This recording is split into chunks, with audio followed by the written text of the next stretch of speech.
Hey guys, it's the Connect, and in this one I wanted to make a quick follow-up video on the store mages where I would highlight my gear, how so that you can actually see the gear that is doing the content on screen, as well as changes I have made to the storm mages since over the past few days, because since I recorded my last video a lot has actually changed, a surprising amount, from patch notes to support gem changes to skill gems that I decided to use and all of these things. So I will be going over both my gear, my progress, my future plans on the character to min-max it, as well as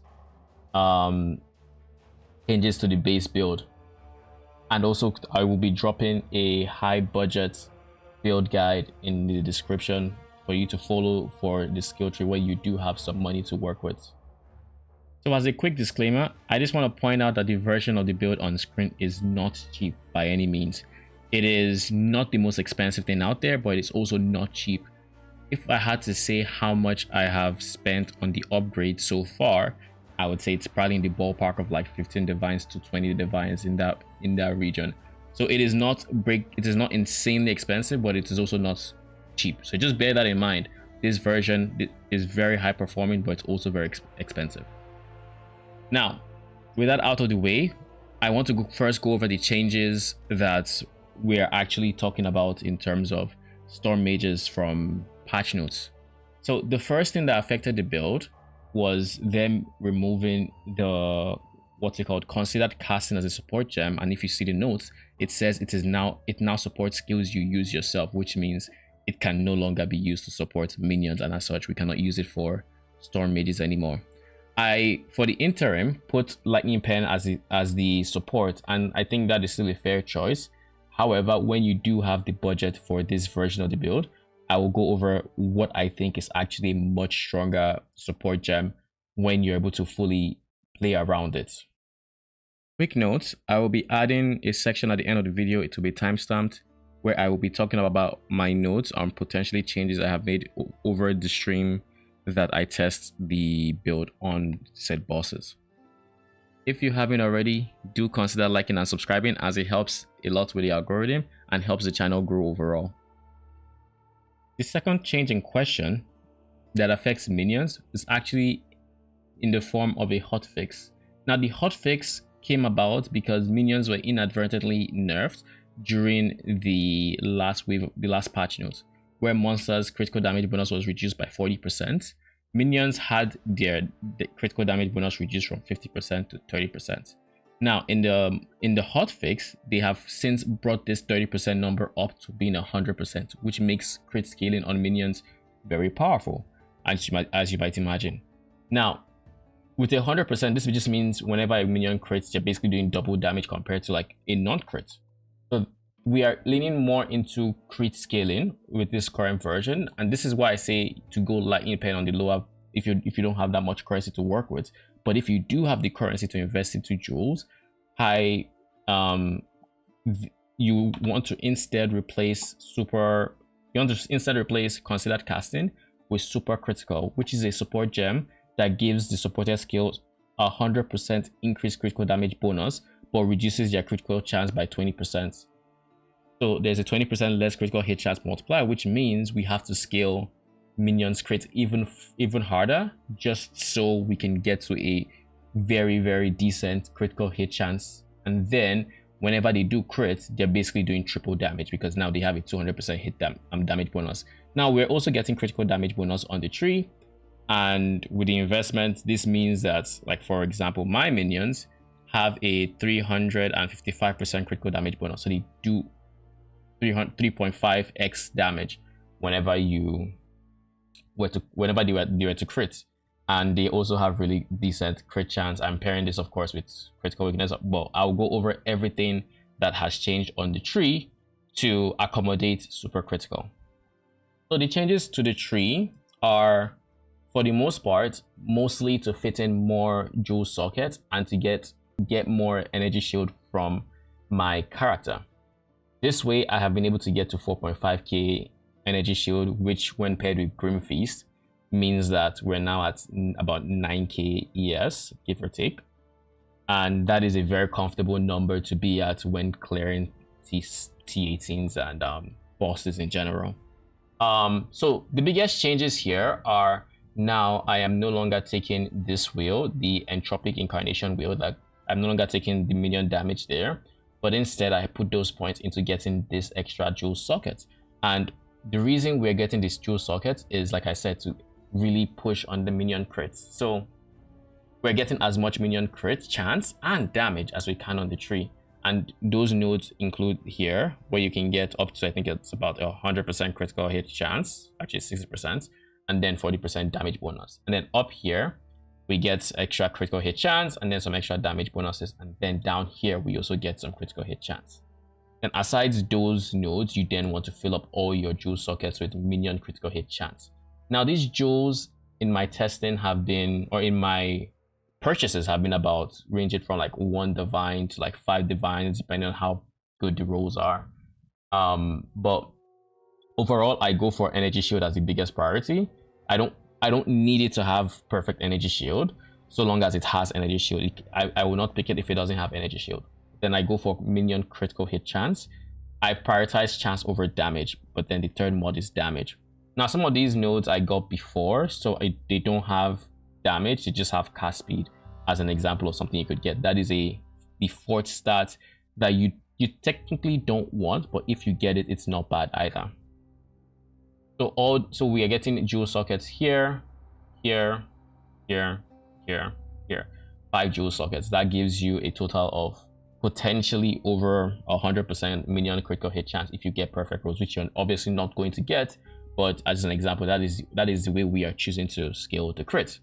Now, other than this, we have also dropped some of these points down here, the minion damage, because I felt like my minions had enough damage and I wanted to be more defensive.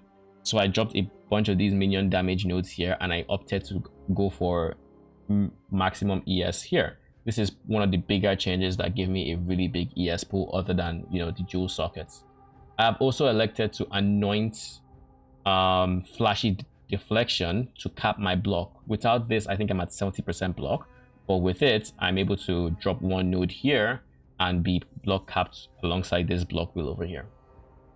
Now, for future plans on this tree, I think my most likely future plans, and I'll include the level 100 tree in the description, but I think I want to get this jewel sockets here and here to give us more ES, more critical hit chance and damage bonus. That I think that is our best bet when it comes to scaling this build in terms of just getting obscene amounts of damage. Now, keep in mind, like I said, with this video, it's entirely possible the jewel prices go up, so just keep that in mind. If you do not see the gems within your price range, just get the priority stats and leave maybe 1 or 2 out. Maybe just don't go for the critical damage bonus and just settle for ES and critical hit chance. And overall, if you make those changes, I think you have a very good time. Now, because crit is such an... got distracted by the dog. Because crit is such an important part of the build in its current form, Omen Scepter is no longer as much of a choice, and it's now more mandatory because critical weakness is so strong for crit. And in case you don't know what critical weakness does, it is a debuff you put on your enemies to where crits against them now have increased base critical hit chance. Now at max stacks, which I think it stacks 20 times, it applies a 10% base crit increase. This means that against bosses, you want to have them permanently at 10 stacks, so, or 20 stacks, so that they are always taking critical hits and you're able to take full advantage of all the crit scaling we're now going for. With that in mind, I mean, as you can see, I bought an Omen Scepter, but other than that, I have also entirely dropped SRS because I am not going to be using them, and I have opted to go for Eye of Winter. Now, Eye of Winter does multiple things even beside an Omen Scepter, but its biggest advantage is that it allows you to A, stack it faster, and B, allows you to leave the range of the boss without your critical weakness expiring. Now, Eye of Winter, in case you don't know, inflicts critical weakness on hit, and whenever you inflict it, the duration of 4 seconds restarts. So you no longer have to just hug the boss because you're using Omen Scepter, and you can now play a bit back. And even if you don't want to take advantage of the Omen scepter. You can still use other scepters, but you just have to be more on top of your Eye of Winter. That said, with Eye of Winter, we are pairing it with Unleash. Unleash feels really good. It makes it so that it shoots 2 to 3 Eyes of Winter, and all of these are shooting projectiles, which then inflict critical weakness, instantly stacking your critical weakness on bosses. It feels very good. We're pairing this with Pierce so that in a pack setting, the projectiles are actually hitting multiple enemies and it's stacking even quicker. And then when as the last one, we're just throwing in mobility here so we are not slowed down as much. Now this covers, I think, most of my gem changes aside super critical and Eye of Winter. Everything is basically the same. Yeah, there's literally nothing else that's different. And I think that about covers all the changes I have made so far to the build. Now I'm going to go over and show my gear in case anybody's curious, and I'll try to go over the upgrades I have made since the last video, because I realized that I did not show my gear in the last video, right? So the first one is the scepter. As you've seen, it gives critical damage bonus. That's just an extra benefit it had. Wasn't actively looking for it, but I was mainly looking for the +2 levels and increased spirit. Now I did have to drop some spirit compared to the scepter from, actually no, that's not, I wasn't even using that scepter before. So I think on my last video I was on +3. I'm still using the exact same helmet I had, which has +2 levels, rarity, max life, ES, it works. My shield is still the same, max life, block chance, armor, and then just res. The priority on the shield again is still just block chance. My amulet, I finally upgraded mine from a +1, because in the last video I had a +1. So I upgraded this today. This cost me about 5-ish, 6-ish divines, I think. I don't fully remember, but it was in that price range. It has rarity, which is a very strong stat in case you don't know. If you want to drop more loot, drop it. Rarity is the way to go. I have already dropped divine and an exalt just since I switched to this amulet, so it's a very, very strong stat. So life, spirit, levels of minions, and ES, again, priorities, levels, spirit, everything else is secondary. Give me some chaos res. I am not even capped on chaos res, so that was very helpful. I have to re-gear my character to fit in chaos res because I'm still over capped on elemental res since the patch, but I haven't gotten around to do that, as you might expect. I've just been lazy basically, and the character feels very fine, so I just don't feel the need to. My chest piece has spirit, life, ES. It's nothing fancy. I got this way back when I could easily get more expensive upgrades. I haven't felt the need to because I feel so comfortable in my current setup. And then everything else is just life res, movement speed, energy shield, life res, life, mana. Mana is bottom row, so it doesn't even matter. Res, armor doesn't matter. Res, life. So as you can see, it's still very humble gear from all things considered, but I would say on my total character at this point, I have maybe spent about maybe 25 divines, give or take. Could be slightly more than that with current market values. I still kind of price things with what I bought them at and not necessarily what I think they might be worth now. So let's say 25-ish divines. If I try to compensate 30 divines, maybe. I don't really think there's much else in the way of like expensive stuff other than my scepter, my amulet, my jewels. Those are the most expensive pieces of this setup. Everything else is just stuff I bought when I was still like just a few exalts in, and I haven't really felt the need to change it. The conic from the future here with notes from testing out the build on various endgame bosses like a tier 18 Count Geonor and King in the Mist and T18 bosses and all of that. So I've made a few notes as to things that are good alternatives for things I mentioned earlier in the video. For example, Omen Scepter is the best DPS you can have if you struggle with consistent uptime on your Malice. However, because of how effective Winter Orb has been in keeping critical weakness stacks up, I have opted to change my weapon, my scepter, from an Omen Scepter to being a Rattling Scepter. The idea being, with the Rattling Scepter, I get 2 free skeletons, which means I would always use those skeletons for my offerings.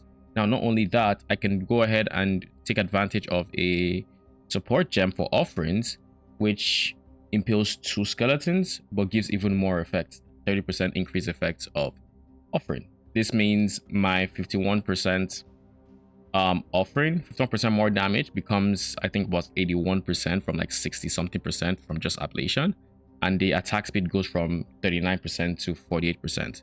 So it is a very, very nice more damage multiplier. And not only that, I am no longer sacrificing a mage for it. Another change I have made is I have added a second skeletal mage gem here, which serves as a source of exposure. And because exposure applies when you shock an enemy, we are going to be supporting him with lightning exposure, conduction, overcharge, and stormfire. The reason for this gem setup is because the shocks he applies is actually bigger than the shocks my other mages apply. My mages typically apply 20% shock on the T18 count journal, but this guy was applying a 35% shock. I also considered running strip away, and if you wanted to, you could if you didn't care as much about the shock.